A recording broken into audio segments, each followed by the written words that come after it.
नमस्कार, मैं हूं अखिलेश सावत। आपका स्वागत है हमारे चैनल पर। साथियों, झाबुआ जिला एक आदिवासी बाहुल्य जिला है और यहाँ पर रहने वाला आदिवासी समाज लगभग 80 से 85% है और प्रत्येक आदिवासी समाज के लोग कहीं ना कहीं कृषि और खेती पर निर्भर है।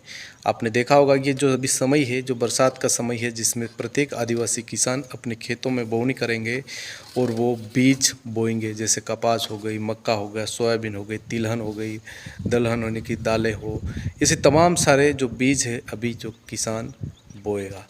तो जो बीज है वो किसान बाज़ारों से, व्यापारियों से ख़रीदता है, मार्केट से ख़रीद के लाता है और वहाँ कहीं ना कहीं किसानों के साथ धोखाधड़ी होती है। जो ठेली चाहे कपास की है, चाहे वो महाराणा हो, काशीनाथ हो या फिर और अन्य कपास, चाहे सोपना कपास हो, चाहे वो अलग जो भुरिया टाइप बोलते जो कपास है, वो कहीं ना कहीं जहाँ उस ठेली पर जो एमआरपी करीबन 900 से 800 या 600 700 जो भी लिखी रहती है, उस एमआरपी से अधिक रुपए लेकर आदिवासी किसानों को व्यापारी देते हैं।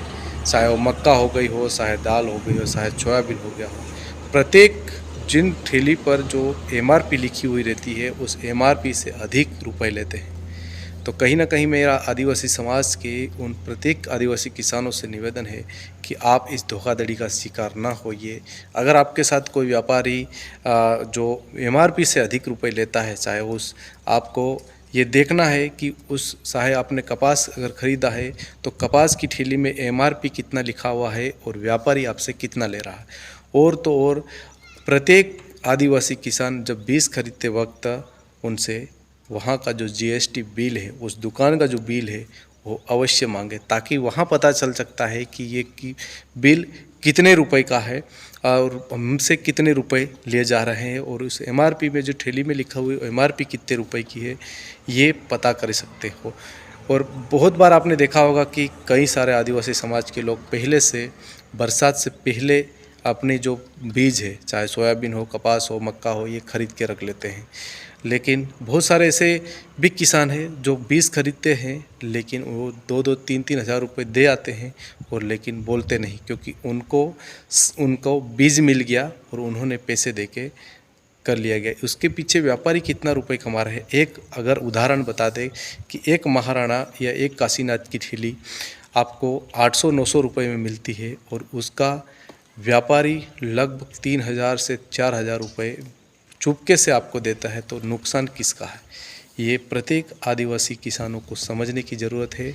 और अगर इस तरह की कहीं भी कोई भी व्यापारी कोई से भी मार्केट में, चाहे झाबुआ ज़िले के किसी भी क्षेत्र में वो करते हैं, आप जिला कलेक्टर हो, नज़दीकी जो चाहे आप किसी तहसील के हो तो आप एसडीएम हो, तहसीलदार हो या फिर ऐसे अधिकारियों को ज़रूर बता सकते हो।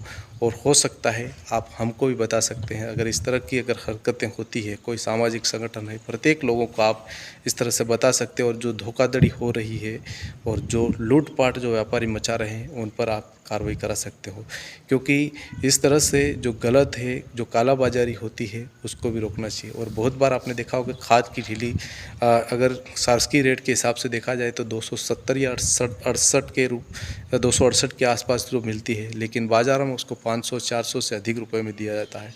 अगर आपको डीएपी की है, यूरिया की जो बोरियां हैं, यूरिया को 270 के आसपास ये शासकीय रेट होती है और उससे अधिक रुपए यहाँ पर व्यापारी वसूलते हैं। डीएपी है, अगर आपको 1300 से अधिक रुपए से मिल रही है तो यह व्यापारी 1500 से ऊपर रुपए लेके बेचते हैं। तो ये कहीं ना कहीं कालाबाजारी होती है और आदिवासी समाज के लोगों को लूटा जाता है। अधिकारी भी इस ओर ध्यान दीजिए, चाहे वो कृषि इंस्पेक्टर हो, चाहे वो कृषि संबंधी जितने भी जो अधिकारी है, अगर इस तरह की हरकतें होती है तो अधिकारी भी उन व्यापारियों पर को दंडित करे, उन पर कार्रवाई जरूर करे और जो कालाबाजारी रोके। धन्यवाद।